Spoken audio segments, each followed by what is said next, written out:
Sistema Informativo de Canal 1 presenta CMI Última Emisión. Estados Unidos certifica a Colombia en derechos humanos. Habrá nuevos fondos para fuerzas militares. Ivanka Trump pide empoderar a mujeres y dice que su papel es fundamental en la construcción de paz. Subsecretario de Estado de Estados Unidos insiste en que Venezuela es refugio de criminales. Declarar una alerta naranja frente a la amenaza de agresión de Colombia contra Venezuela. Maduro decreta alerta naranja en la frontera y anuncia ejercicios militares desde el 10 de septiembre. Mueren 4 militares en combates con el Clan del Golfo en el Bajo Cauca. Investigan desvío de más de 79.000 millones de pesos en 13 universidades.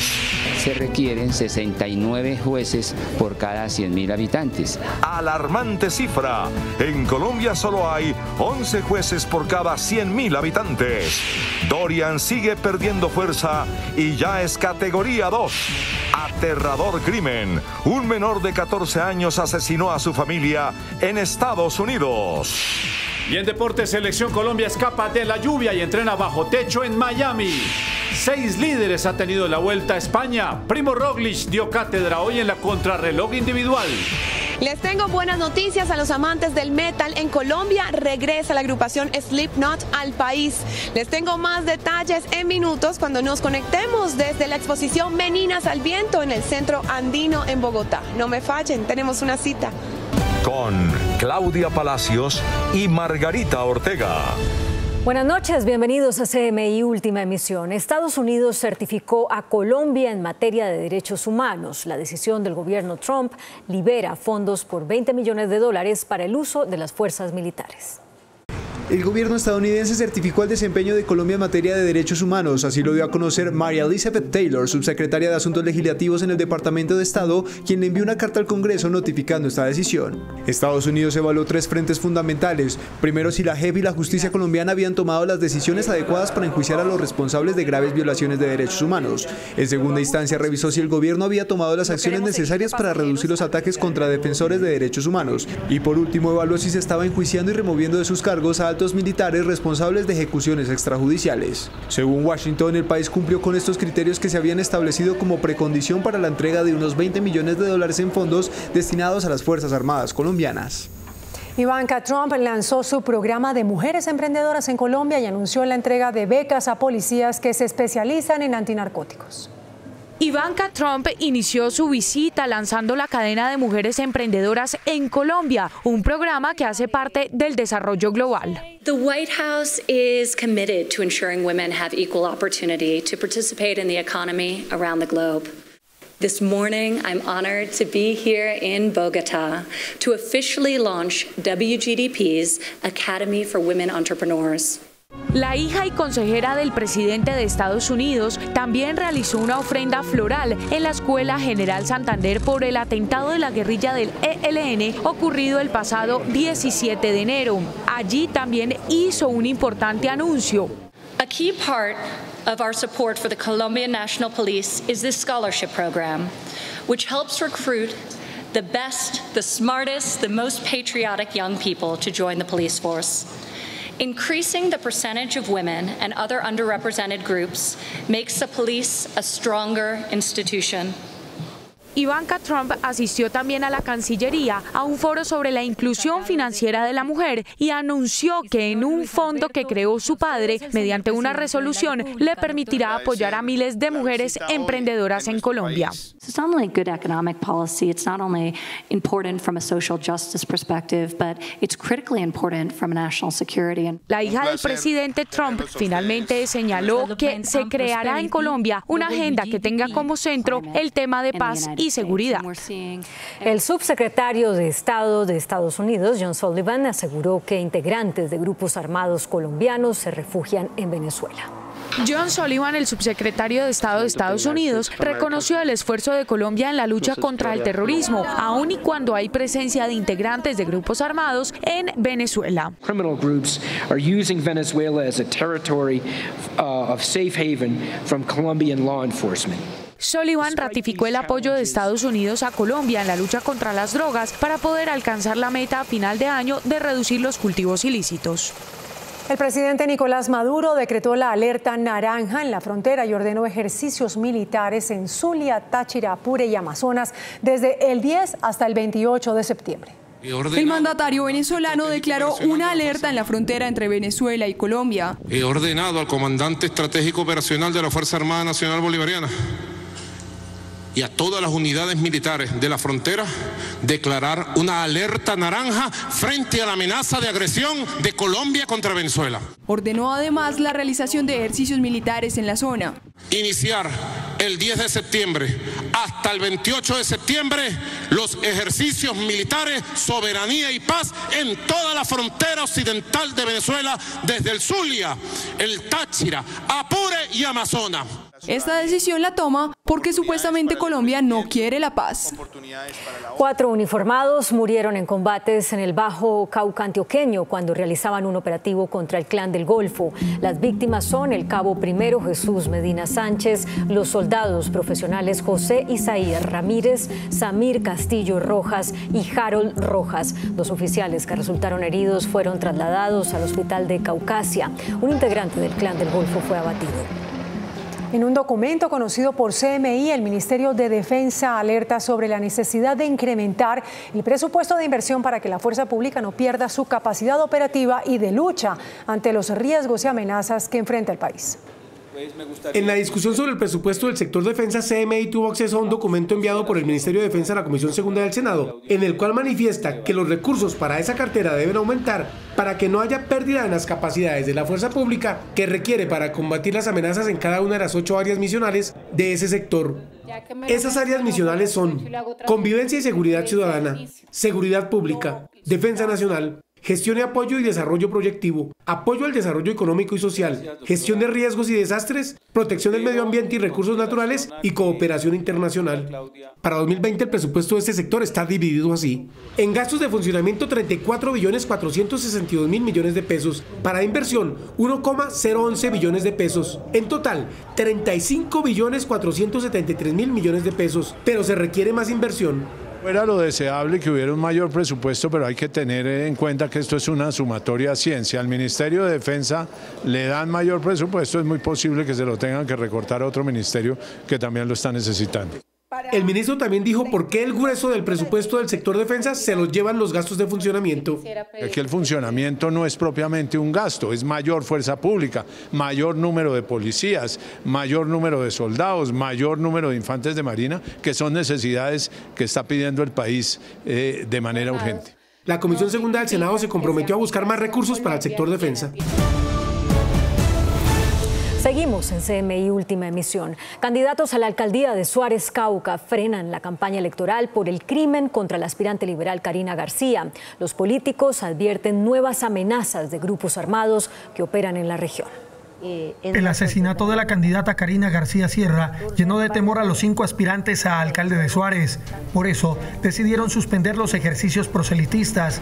Afirman no sentir garantías para adelantar actividades de campaña. Suspender temporalmente todas las actividades referentes a la campaña de César Cerón a la alcaldía, hasta que no existan las garantías necesarias para continuar en este ejercicio. Las autoridades insisten que uno de los responsables del múltiple crimen es un hombre de origen indígena de 27 años de edad que lleva 13 años haciendo parte de grupos al margen de la ley y no hizo parte del proceso de paz. Como miliciano, hacía labores de inteligencia, participaba en el cobro de extorsiones y otras actividades ilegales. Comenzaron las declaraciones de los testigos que fueron citados por la Corte Suprema de Justicia dentro del proceso que se adelanta contra el senador Álvaro Uribe Vélez por una supuesta manipulación de testigos. El primero en asistir fue Carlos Enrique Vélez, alias Víctor, ex paramilitar detenido en la cárcel de la Tramacúa de Valledupar por delitos contra la administración pública.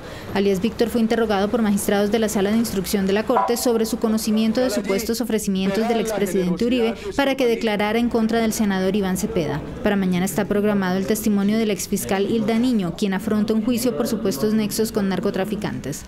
También están citados los extraditados jefes paramilitares Juan Carlos Sierra, alias El Tuzo Sierra, y Salvatore Gabriele Mancuso. Para el 1 de octubre irán a declarar los exfiscales Eduardo Montealegre y Jorge Perdomo, y el 4 de octubre Iván Cepeda, contra quien supuestamente se habrían comprado los testigos. Las diligencias se cierran el 8 y 9 de octubre con las indagatorias del expresidente Álvaro Uribe y la del representante Álvaro Hernán Prada, vinculado al mismo proceso.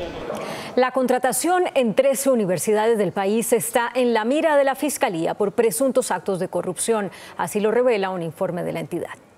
De acuerdo con el informe de la Fiscalía, en 13 universidades del país, tanto privadas como públicas, se investigan presuntos hechos de corrupción. Los casos están relacionados desde millonarios desfalcos en recursos destinados para la educación hasta con la expedición de diplomas falsos y estafas a estudiantes. Según el reporte, más de un centenar de contratos valorados en más de 79.000 millones de pesos están siendo investigados para establecer los responsables en posibles actos ilícitos. El caso en el que más recursos están comprometidos es el de la Universidad Pública de Florida Blanca, en el cual se revisan contratos por más de 20.000 millones de pesos que tenían como destino la construcción de una sede de la institución. En los casos revisados por la Fiscalía también figuran el desfalco en la Universidad Autónoma del Caribe, por el que fue detenido el exrector Ramsés Vargas por una presunta defraudación por más de 16.000 millones de pesos. La Fiscalía también revisa un contrato suscrito por la Universidad de Cundinamarca por más de 16.000 millones de pesos. Asimismo, el ente acusador indaga un convenio por más de 5.500 millones en la Universidad del Chocó, en el cual se habría desembolsado el dinero sin que se realizara una obra para la construcción de una sede. El caso más reciente que está en la lupa de la Fiscalía es el de la Universidad Distrital, en el que se examinan transacciones por más de 10.000 millones de pesos por parte de un funcionario que habría adquirido vehículos de alta gama y joyas con dineros de contratos de la institución. La rama judicial reclamó más presupuesto para afrontar el déficit de jueces en el país. Desde hace 20 años solo hay 11 jueces por cada 100.000 habitantes. Así lo explicó el presidente del Consejo Superior a los congresistas de la Comisión Primera de la Cámara, donde se debatía el presupuesto para esta rama. La cantidad de juzgados y de jueces se mantiene con relación al año 1992, que era de 11 jueces por cada 100.000 habitantes, cuando, según manifestó la Contraloría General de la República, se requieren 69 jueces por cada 100.000 habitantes. Según el Consejo Superior, necesitan más de 5 billones de pesos de presupuesto para el año entrante, pero el Ministerio de Hacienda solamente tiene contemplado 4 billones de pesos. Evitaría que se puedan atender esa demanda de justicia y también que se pueda atender las zonas que están en conflicto. La justicia de las regiones apartadas, que en toda parte haya un juez. Sin presupuesto tampoco se podrán implementar jueces especiales para casos de maltrato infantil y asesinatos de líderes sociales, como lo propuso el presidente Iván Duque. Si no se asignan o nos dan las apropiaciones correspondientes, pues no se pueden crear y menos pues que entren en funcionamiento. El debate continuará en el Congreso. La Justicia Especial para la Paz recibió información sobre 2 procesos que actualmente tiene el disidente de las FARC, Henry Castellanos, alias Romaña, por delitos de concierto para delinquir, terrorismo, amenazas e instigación. Los procesos se encuentran en 2 juzgados de Villavicencio y corresponderían a presuntos delitos cometidos por Romaña después de la firma del acuerdo de paz, lo cual sería causal de expulsión de la JEP. El director de la DIAN, José Andrés Romero, catalogó de positivo el proyecto de ley que llevará al Congreso a la parlamentaria María del Rosario Guerra para no cobrar IVA 3 días al año. El gobierno catalogó de positiva la propuesta de 1 o varios días sin IVA. Muchas personas muchas veces no tienen acceso a ciertos bienes y obviamente el 20% del IVA, poderles darles un día al año o 3 días al año para que ese día puedan acceder a unos bienes a los que de ninguna otra manera hubiera podido tener acceso, lo que hace reactivar la economía y generar mayor riqueza. Dijo que es necesario hacer un análisis no solo del costo fiscal, sino de las medidas que se deben implementar para evitar la evasión. Tenemos que manejar los controles necesarios para que esto no se vuelva un foco de evasión. Aseguró que cerca de 17 billones de pesos es el monto del contrabando que se mueve en el país en un solo año. El primer ministro del Reino Unido, Boris Johnson, sufrió un duro revés en el Parlamento británico que se reveló para bloquear sus intenciones de un Brexit sin acuerdo, pese a las amenazas de convocar a unas elecciones anticipadas. El Parlamento británico le dio un duro golpe a las pretensiones del primer ministro Boris Johnson para sacar al Reino Unido de la Unión Europea con o sin acuerdo el próximo 31 de octubre. Con 328 votos a favor y 301 en contra, la Cámara de los Comunes dio luz verde a una moción para arrebatarle el control de la agenda del Brexit a Johnson e iniciar la tramitación de la ley que será votada mañana mismo para bloquear un divorcio duro de los 27, obligando al euroscéptico a lograr un pacto o solicitar una nueva prórroga de 2 meses para evitar una salida abrupta del bloque comunitario. La doble derrota del primer conservador, que también sufrió una fuga de apoyos de 21 de sus copartidarios Tories, que se rebelaron y le quitaron la mayoría parlamentaria en Westminster para respaldar a la oposición laborista para detener a Johnson, quien tras la votación advirtió que en caso de que tengan éxito convocará unas elecciones legislativas anticipadas. El huracán Dorian sigue perdiendo fuerza, bajó a categoría 2. El huracán Dorian se debilita a categoría 2, pero sigue amenazando a Gran Bahama, pues su lenta trayectoria continúa causando graves daños. Los vientos de hasta 200 kilómetros por hora y fuertes lluvias dejan atrás un panorama desolador. Calles inundadas, casas destrozadas, como el caso de un ministro que difundió un video en sus redes contando que el agua golpea las ventanas de su casa y lo tiene atrapado. Dorian, a pesar de disminuir su intensidad, continúa creciendo en tamaño, lo que preocupa a las autoridades, pues su lento movimiento de no más de 4 kilómetros puede provocar más daños. Por ahora, el pronóstico oficial advierte que la trayectoria de Dorian seguirá hacia la costa sureste de Estados Unidos, por lo que ya están evacuando y preparándose para su paso. Según la ONU, más de 60.000 personas han quedado afectadas por el catastrófico paso de Dorian. Y en Alabama, Estados Unidos, un joven de 14 años admitió haber asesinado a toda su familia. Luego de llamar a la policía de Alabama y decir que había oído disparos en el segundo piso de su casa, un joven de 14 años admitió haber matado a su familia. El adolescente reconoció que tomó un arma de fuego y disparó a su padre, a su madrastra y a sus 3 hermanos. Los policías que acudieron al llamado encontraron a un adulto y a 2 menores muertos en el lugar. Los otros 2 fueron hospitalizados, pero murieron. This is really unusual, you'd even say shocking for here in Limestone County. You hear about these things sometimes elsewhere, but unfortunately, this community has got some healing to do. Aunque aún se desconocen los motivos que llevaron al joven a matarlos, las autoridades afirmaron que les ayudó a encontrar la pistola calibre 9 milímetros que lanzó cerca de la casa. En Praga, capital de la República Checa, nació una bebé de una madre que se encontraba en estado vegetativo. Como un milagro médico fue calificado el nacimiento de un bebé que pasó 117 días en el vientre de su madre, quien tras sufrir un derrame cerebral quedó en estado vegetativo. Sin embargo, sin perder la esperanza, un grupo de médicos decidió mantenerla con vida de manera artificial y alargarle por un tiempo su embarazo con el propósito de salvarle la vida a la criatura, quien finalmente nació sana y fuerte. Pero su madre, una mujer de 27 años, no corrió con la misma suerte, pues a los pocos minutos del nacimiento de su hija, ella fue desconectada. Sin embargo, hoy la pequeña, a quien llamaron Eliska, permanece bajo el cuidado de su tía y su padre.